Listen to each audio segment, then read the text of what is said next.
Hey everyone, welcome back to the channel. Thanks for tuning in for another episode. I've got a good tip for you guys today.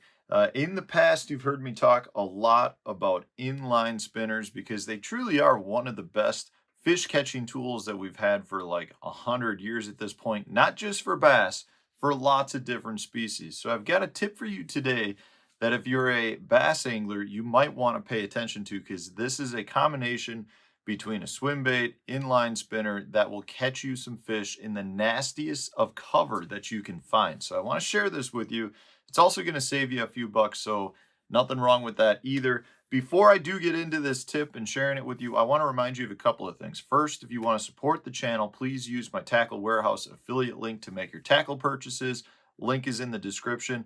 Also, don't forget I've got a members only channel, so if you're looking for additional content from me, we do a couple extra videos a month. We have a monthly live stream. You can have direct contact to me.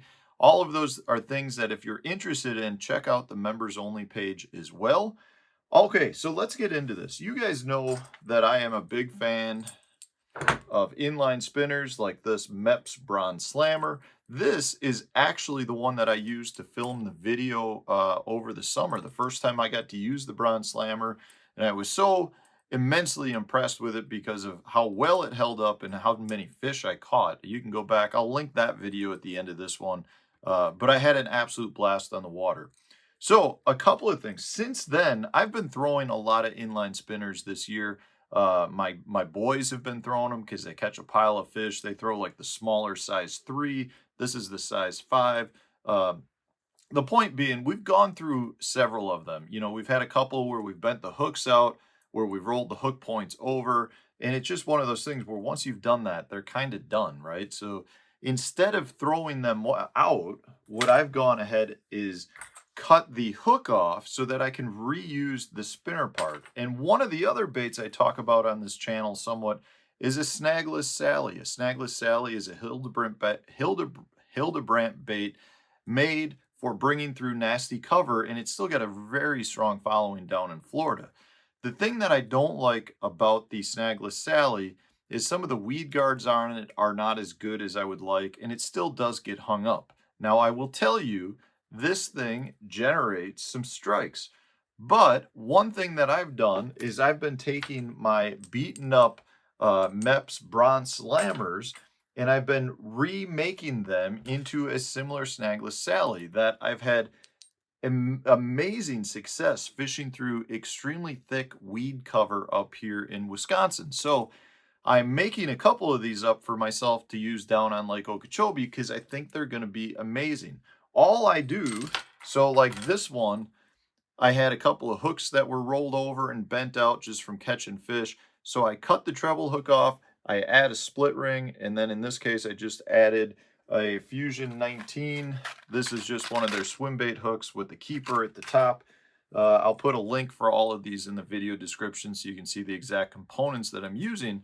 But I've taken this and I've used the MEPS blade and body and I've repaired it up with a weedless swim bait so that I can fish this through the thickest of covers. And I want to tell you a couple of things about why this is so good and why I'm so excited to get this to Florida. Now, I have not used this in Florida, but I've had great success in Wisconsin, and a lot of the Wisconsin lakes set up very similar to Florida fishing. We are weed choked out, and this bait comes through amazingly well.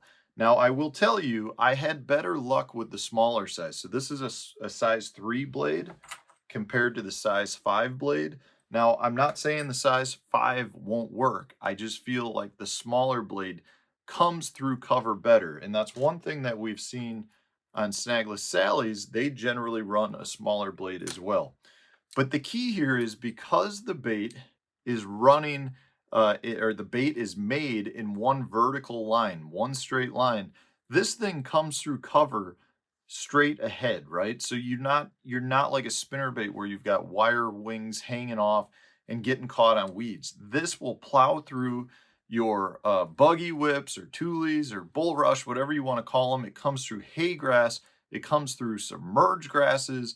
This thing is really great because it's like a pinball. It just recenters. Like if you throw it through some thick bulrush, it will tick off of each stalk, but just continue to find itself and track right through it amazingly well.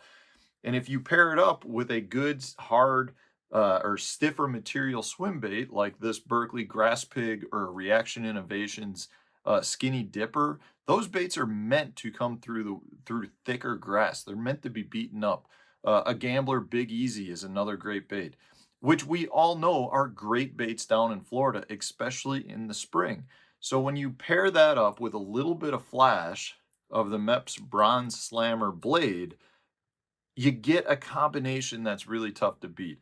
You know, I do like the Snagless Sally, but I got to tell you, after experimenting with this for the last 6 months of this past year, I think this is a great concoction. You know, it's something that really you get the best of the inline spinner, the fish catching ability, and the attracting of that. But then you're able to fish a swim bait that is totally weedless behind it. And I can assure you, I'm going to get down to Florida, wing this thing around, and generate some strikes. A couple other things to point out, like I had really good success in Wisconsin on the silver blades, but I will be making some up with the brass colored blades or gold colored blades as well, which I think tend to do very good in tannic colored water, which is what a lot of Florida has.